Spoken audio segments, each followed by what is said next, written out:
Good morning friend, मैं सुप्रिया स्वागत करती हूँ आपका डिकोड एग्जाम में।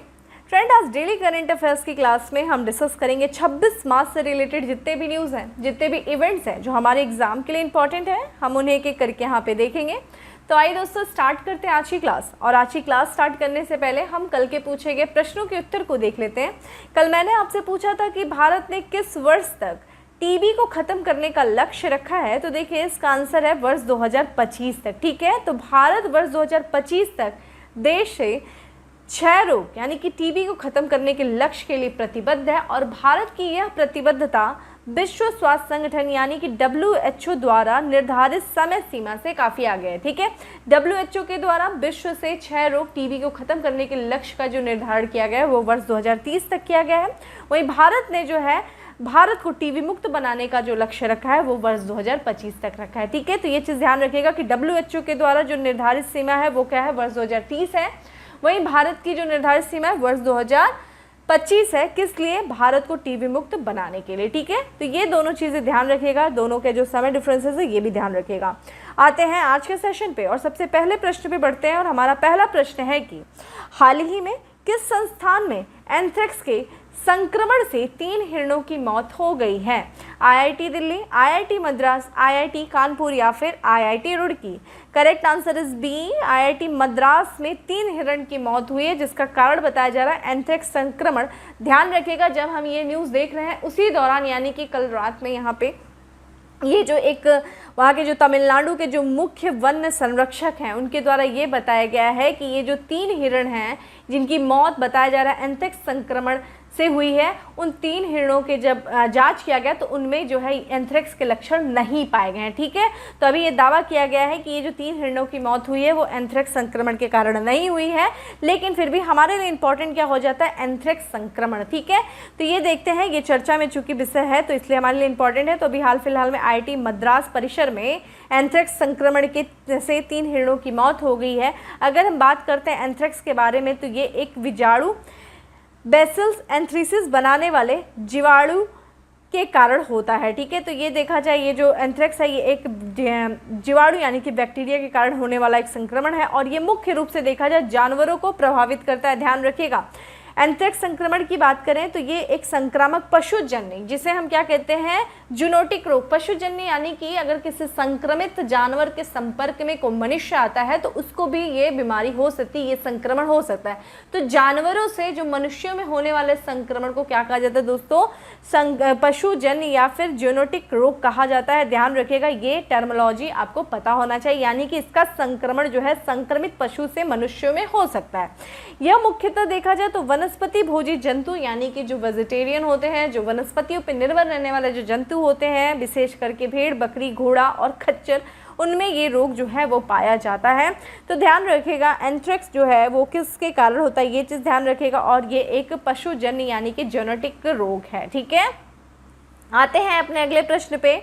और अगला प्रश्न है कि नोंगथोम्बन बीरेन सिंह ने किस राज्य के मुख्यमंत्री के रूप में शपथ ली है? मणिपुर, मिजोरम, नागालैंड या फिर असम।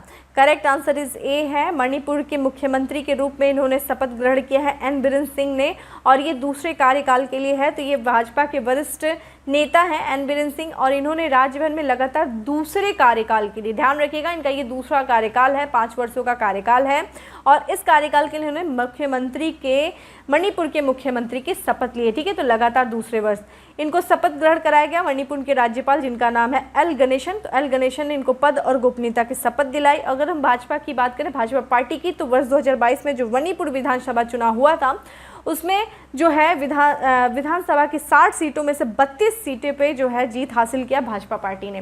देखिए अभी हाल फिलहाल में जो है 5 राज्यों में चुनाव हुआ है। आप मुझे कमेंट बॉक्स में आंसर करिए कि हमने मणिपुर देखा और कौन से अन्य राज्य हैं जहां पे जो है विधानसभा का चुनाव हुआ है। ठीक है, आंसर करें कमेंट बॉक्स में।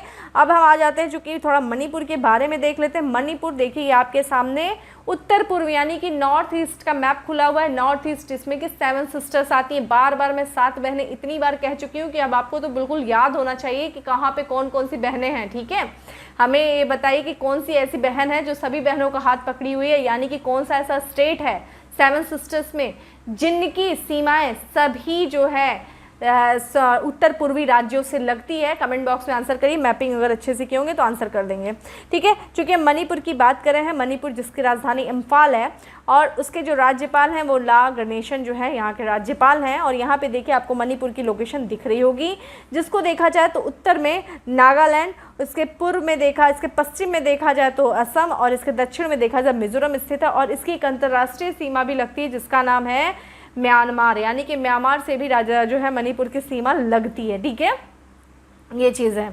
आते हैं अगले प्रश्न पर। हमारा अगला प्रश्न है कि पहली बार भारत के संविधान का ओल चिकी लिपि में अनुवाद किया गया है। ओल चिकी किस भाषा की लिपि है? मैथिली भाषा की लिपि, बोडो भाषा की लिपि, संथाली भाषा की लिपि या फिर डोगरी भाषा की लिपि? करेक्ट आंसर सी है, संथाली भाषा की लिपि है, ठीक है। कौन सी? ओक चिकी लिपि, ठीक है। इसके बारे में देखा जाए तो ये जो भारत का संविधान है, भारत के संविधान का पहली बार संथाली भाषा की लिपि ओल चिकी लिपि में अनुवाद किया गया, ठीक है। तो ध्यान रखिएगा, ओल चिकी लिपि जो है एक संथाली भाषा की लिपि है। इसको देखिए अन्य नामों से भी जाना जाता है ओल चिकी लिपि को, जिसे ओल चैमेट के नाम से, ओल सिकी, ओल, और कभी कभार इसको संथाली वर्णमाला के रूप में भी जाना जाता है। संथाली के लिए आधिकारिक क्षेत्रीय भाषा के रूप में मान्यता प्राप्त ऑस्ट्रो एशियाटिक भाषा है ये, ठीक है, ओल चिकी लिपि। इस लिपि का आविष्कार देखिए पंडित रघुनाथ मुर्मू ने 1941 में किया था, ठीक है। आविष्कारक का नाम जरूर ध्यान रखिएगा। अगर हम बात करते हैं भारतीय संविधान की, ठीक है, तो देखा जाए भारत के जो संविधान में अनुसूचित जातियां और अनुसूचित जनजातियों के विकास के लिए विशेष प्रावधान दिया गया है तथा यहाँ पे अनुवाद हेम्ब्रम जो कि पाठकों के लिए कानूनों, शक्तियों और समुदाय के मौलिक अधिकारों की गहरी समझ प्रदान करने के लिए उपयोगी है, ठीक है। हेम्ब्रम की बात करें तो यह एक उपनाम है जो कि आमतौर पर संथाल आदिवासियों के बीच में प्रयोग किया जाता है। देखिए अगर हम भारत की जनगणना की बात करें, जो भारत की वर्ष 2011 की जनगणना है, तो उस जनगणना के अनुसार देश भर में जो संथाली बोलने वाले लोगों की संख्या कितनी माने? लगभग 70 लाख, ठीक है, 70 लाख से अधिक है। और संथाली की जो सर्वाधिक जो जनसंख्या यानी कि संथाली भाषा बोलने वाले जो सर्वाधिक जो जनसंख्या है वो कहाँ रहती है? झारखंड राज्य में। और झारखंड राज्य में सबसे बड़ी जो अनुसूचित जनजाति है उनके रूप में ये पाई जाती है, तो उन्हीं के लिए स्पेशली जो है ये चीज़ को लिपि किया गया है संथाली भाषा में। संथाली भाषा की जो लिपि है ओल चिकी लिपि, ठीक है, ये चीज़ ध्यान रखिएगा। अगर हम बात करते हैं कि संथाली भाषा को भारतीय संविधान की अनुसूची 8 में कब शामिल किया गया था, तो ये देखिए वर्ष 2003 में 92वां संवैधानिक संशोधन किया गया था, कॉन्स्टिट्यूशनल अमेंडमेंट किया गया था। और इस संविधान संशोधन अधिनियम के द्वारा संथाली को भारत की जो संविधान है, जो उसमें 8वीं अनुसूची है, उसमें बोडो, डोगरी और मैथिली भाषाओं के साथ जो है भारत की आधिकारिक भाषा के रूप में सूचीबद्ध किया गया था, ठीक है। आप मुझे ये बताइए कि भारत की जो संविधान की 8वीं अनुसूची है उसमें कितनी भाषाएं जो हैं वो सूचीबद्ध की गई हैं, और साथ ही साथ मुझे ये भी बताएं कि भारत का जो संविधान है उसमें मतलब किस अनुसूची में जनजातियों की जो आदिवासी जनजातियां हैं उनके बारे में बात की गई है, ठीक है, किस अनुसूची में, ये चीज़ बताइएगा मुझे, ठीक है। अब हम आते हैं अपने अगले प्रश्न पे, और हमारा अगला प्रश्न है कि निम्नलिखित में से किस स्थान पर ऑस्ट्रेलिया ने critical and emerging technology policy के लिए उत्कृष्टता केंद्र स्थापित करने की घोषणा की है? चेन्नई, हैदराबाद, बेंगलुरु या फिर Mumbai? Correct answer is D है, बेंगलुरु में किया जो है ऑस्ट्रेलिया के द्वारा critical and emerging technology policy के लिए उत्कृष्ट केंद्र स्थापित करने की घोषणा की गई है, जिसका स्वागत प्रधानमंत्री नरेंद्र मोदी जी द्वारा किया गया। अभी हाल फिलहाल में देखा जाए भारत और ऑस्ट्रेलिया के बीच में दूसरा शिखर बैठक हुई है दूसरी, और ये वर्चुअल माध्यम से की गई है। और इस बैठक में देखा जाए जो भारत के प्रधानमंत्री हैं नरेंद्र मोदी जी और ऑस्ट्रेलिया के जो प्रधानमंत्री स्कॉट मॉरिसन, इन्होंने व्यापक रणनीतिक साझेदारी के जो विभिन्न पहलू हैं उन पहलुओं में जो प्रगति हुई है उसकी समीक्षा की गई है इन लोगों के द्वारा। इसी बैठक के दौरान जो है ऑस्ट्रेलिया के प्रधानमंत्री ने बेंगलुरु में अति महत्वपूर्ण एवं उभरती प्रौद्योगिकी नीति उत्कृष्टता केंद्र यानी कि centre for excellence for critical and emerging technology policy की स्थापना करने की घोषणा किया, ठीक है, ध्यान रखिएगा, बेंगलुरु में, ठीक है, कर्नाटक। शिखर सम्मेलन में देखा जाए दोनों देशों के द्वारा एक और घोषणा की गई है एक कार्यक्रम की, जिसका नाम है जनरल बिपिन रावत युवा रक्षा अधिकारी विनिमय कार्यक्रम। ठीक है, ये भारत और ऑस्ट्रेलिया के द्वारा जो है इसकी घोषणा की गई है और इस कार्यक्रम से जो है दोनों देशों के जो युवा अधिकारी हैं उन युवा अधिकारियों को एक दूसरे से परिचित होने में मदद मिलेगी।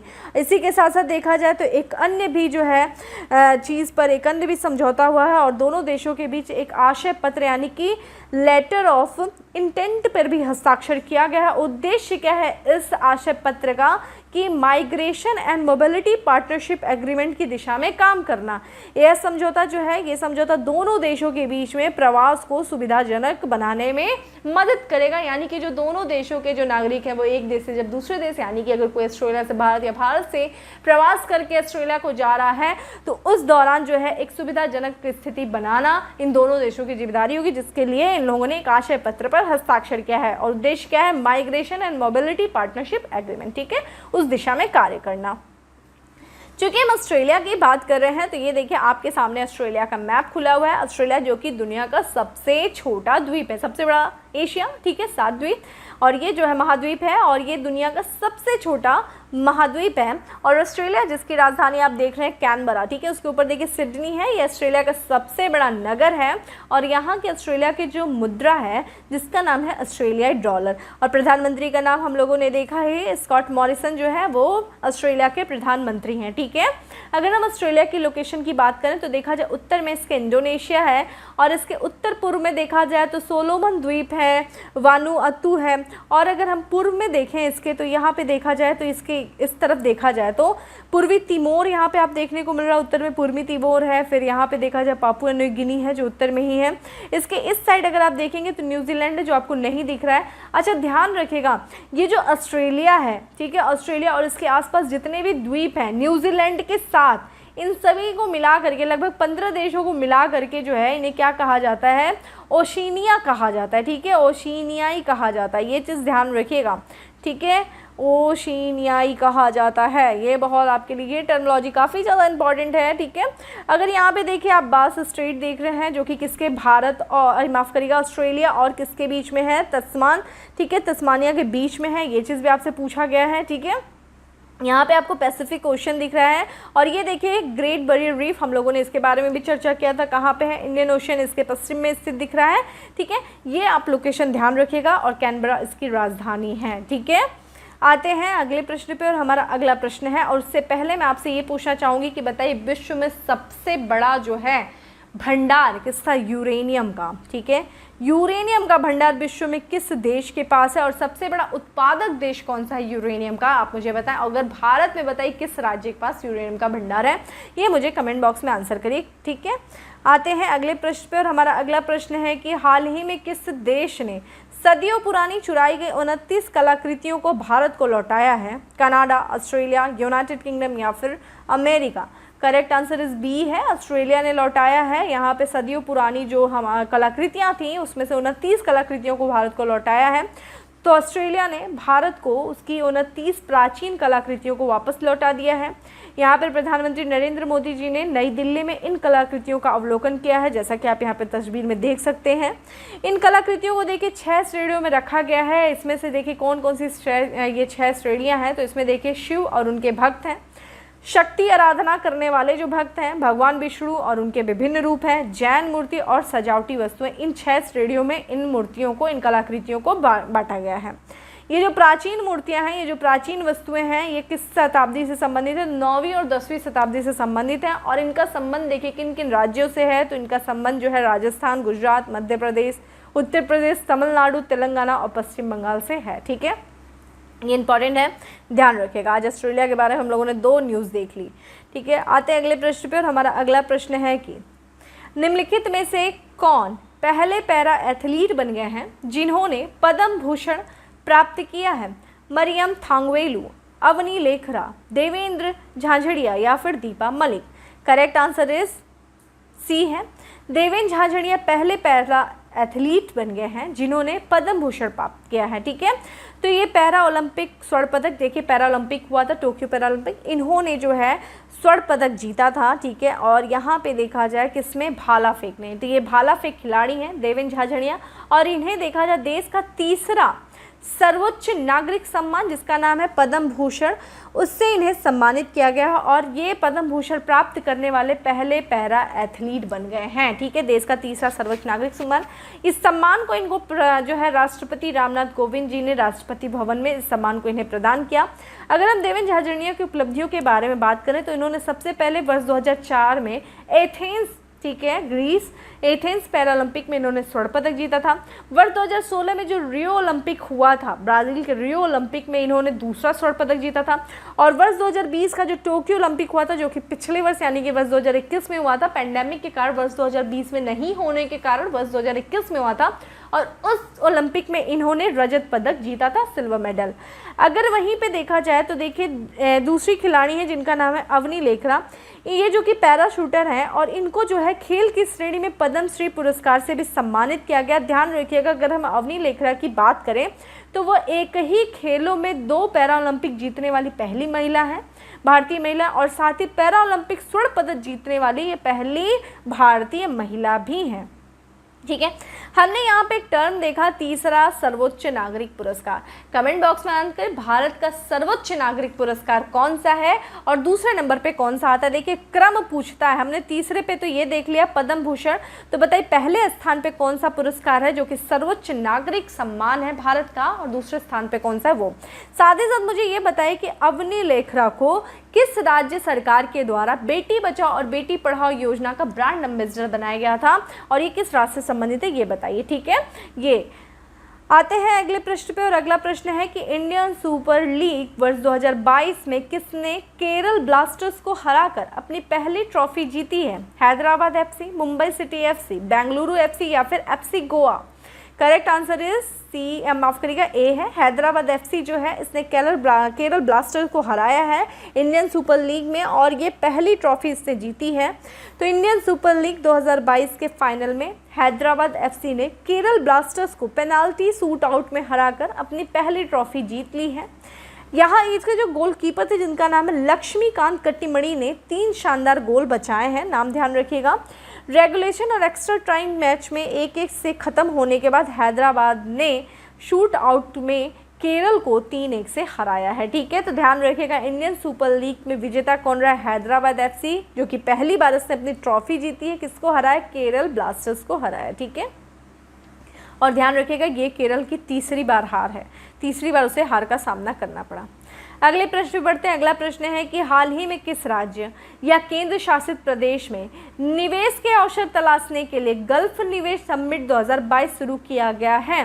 गुजरात, दिल्ली, तेलंगाना या फिर जम्मू कश्मीर। तो केंद्र शासित प्रदेश जम्मू कश्मीर में गल्फ निवेश समिट 2022 शुरू किया गया है।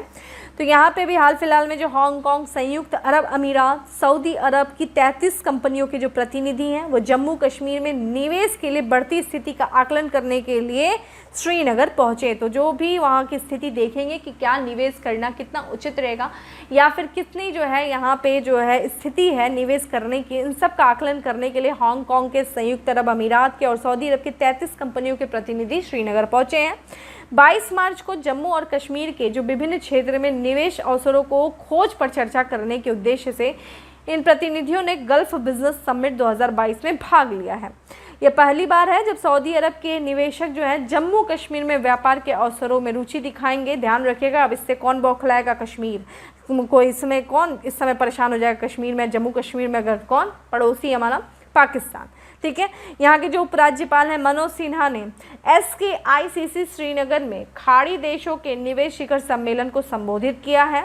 जम्मू कश्मीर की बात करें तो जम्मू कश्मीर में शीर्ष कंपनियों, उद्यमियों, स्टार्टअप प्रतिनिधियों, निर्यातकों के CEO की यात्रा जम्मू कश्मीर और खाड़ी देशों के बीच व्यावसायिक सहयोग की संभावना में उद्योग जगत के नेताओं के विश्वास की अभिव्यक्ति है। ध्यान रखिएगा, इस समिट में स्टार्टअप्स, निर्यातकों और महिला उद्यमियों की पिच प्रेजेंटेशन आयोजित की गई थी। ठीक है, तो यहाँ पे गल्फ समिट जो हुई है, गल्फ बिजनेस समिट 2022 कहाँ पे, जम्मू कश्मीर में हुई है। ठीक है, अगले प्रश्न में बढ़ते हैं। निम्नलिखित में से किस देश की सरकार ने सुरेश रैना को स्पोर्ट्स आइकन पुरस्कार से सम्मानित किया है। ऑस्ट्रेलिया, मालदीव, न्यूजीलैंड या फिर Sri Lanka. Correct answer is B है, मालदीव की सरकार ने सुरेश रैना को स्पोर्ट आइकन पुरस्कार से सम्मानित किया है। सुरेश रैना को Maldives sports icon sports award 2022 में स्पोर्ट्स आइकन पुरस्कार से सम्मानित किया गया है। सुरेश रैना को जो उनके पूरे करियर में उन्होंने उनकी जो उपलब्धियां रही हैं उन विभिन्न उपलब्धियों के लिए जो है इस पुरस्कार से उन्हें सम्मानित किया गया है। उनके द्वारा देखा जाए वर्ष 2011 में विश्व कप जीतने वाली भारतीय क्रिकेट टीम के वो हिस्सा भी थे सुरेश रैना। उन्होंने IPL में भी कई वर्षों तक चेन्नई सुपर किंग्स फ्रेंचाइजी के लिए खेला है। मालदीव स्पोर्ट्स अवार्ड 2022 समारोह की बात करें तो इसका जो आयोजन किया गया था वो माले के सिंथेटिक रनिंग ट्रैक पर आयोजित किया गया था और इसकी अध्यक्षता मालदीव के जो राष्ट्रपति इब्राहिम मोहम्मद सोलिही ने इसकी अध्यक्षता की थी। ठीक है, चूँकि मालदीव की बात करें, ये देखिए भारत है, ठीक है, जो भारत का दक्षिण भाग है और हमें कहाँ दिख रहा है, मालदीव यहाँ पे दिख रहा है जो कि इंडियन ओशन में स्थित है। भारत के देखा जाए तो दक्षिण पश्चिम की तरफ स्थित है। ठीक है, मालदीव की बात करें तो इसकी राजधानी माले है, देखिए आप यहाँ पे देख सकते हैं। और यहाँ की जो मुद्रा है मालदीव रुपया जो है वो यहाँ की मुद्रा है और यहाँ के राष्ट्रपति इब्राहिम मोहम्मद सोलिही जो है वो यहाँ के राष्ट्रपति हैं। ठीक है, यहाँ पे देखिए एक चैनल डिग्री गुजरा जिसका नाम है 8 डिग्री चैनल जो है भारत और भारत और जो हमारा लक्षद्वीप जो भाग है, भारत का जो केंद्र शासित प्रदेश लक्षद्वीप है, यहाँ से देखा जाए तो ठीक है लक्षद्वीप के दक्षिण में है मालदीव और यहाँ देख सकते हैं आप लोकेशन। ठीक है, आते हैं अगले प्रश्न पे और अंतिम प्रश्न है हमारा कि किस देश के गणितज्ञ डेनिस पी सोल्विन ने वर्ष 2022 के लिए एबल पुरस्कार प्राप्त किया है? फ्रांस, जर्मनी, अमेरिका या फिर Poland? Correct answer is C है। ठीक है, अमेरिका के ये गणितज्ञ हैं डेनिस पी सोल्विन। इनको वर्ष 2022 के लिए एबल पुरस्कार से सम्मानित किया गया। आप इनकी तस्वीर को यहाँ पे देख सकते हैं। आइए देखते हैं इनकी उपलब्धियों के बारे में। देखिए ये पुरस्कार जो है वो किसके द्वारा दिया जाता है, तो Norwegian academy of science and letters के द्वारा ये पुरस्कार दिया जाता है। और इस वर्ष 2022 का जो पुरस्कार दिया गया एबल पुरस्कार वो अमेरिकी गणितज्ञ डेनिस पार्नेल सोल्विन को दिया गया है। इनकी उपलब्धियों में देखा जाए तो उन्होंने टोपोलॉजी या सामान्य रूप से इनके बीज गणितीय, रेखा गणितीय और गतिशील पहलू में उनके जो अभूतपूर्व योगदान है उन योगदान के लिए उन्हें यह सम्मान से सम्मानित किया गया। डेनिस पी सोल्विन की बात करें तो इसके पहले भी इन्हें कई पुरस्कार से सम्मानित किया गया, जिसमें देखा जाए स्टील पुरस्कार, गणित में वर्ष 2010 का वुल्फ पुरस्कार, गणित के लिए वर्ष 2014 का वल्जन पुरस्कार से इनको सम्मानित किया गया था। अगर हम एबल पुरस्कार की बात करें दोस्तों तो इसकी शुरुआत जो की गई थी वर्ष 2002 में किया गया था और यह पुरस्कार किसके नाम पर रखा गया था, तो नॉर्वेजियन गणितज्ञ है जिनका नाम है नील्स हेनरिक एबल। ठीक है, उनके नाम पे ये रखा गया था। प्रश्न आपसे पूछा गया कि एबल पुरस्कार किस क्षेत्र में दिया जाता है, तो ध्यान रखिए गणित के क्षेत्र में दिया जाता है। ठीक है, जो सबसे पहला पुरस्कार दिया गया था वर्ष 2003 में दिया गया था, किसको दिया गया था, जीन पियरे सेरे को प्रदान किया गया था।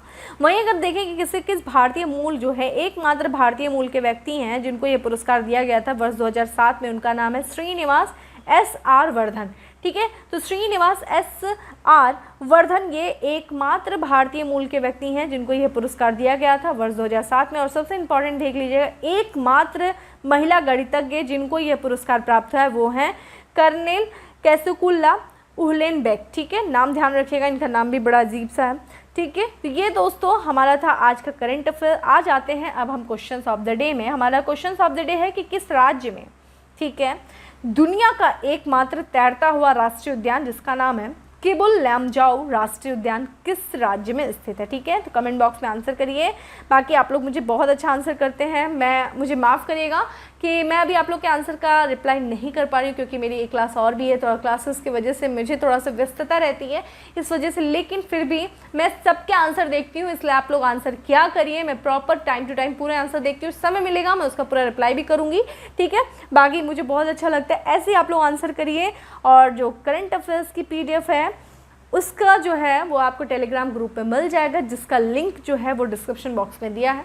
बाकी सेशन अच्छा लगा हो तो लाइक करना नहीं भूलें, ज़्यादा से ज़्यादा लोगों को शेयर करें और चैनल पे पहली बार आए हैं तो सब्सक्राइब करना नहीं भूलें। ठीक है, फिर मिलते हैं नेक्स्ट सेशन में, तब तक के लिए bye, have a good day, stay safe and stay happy.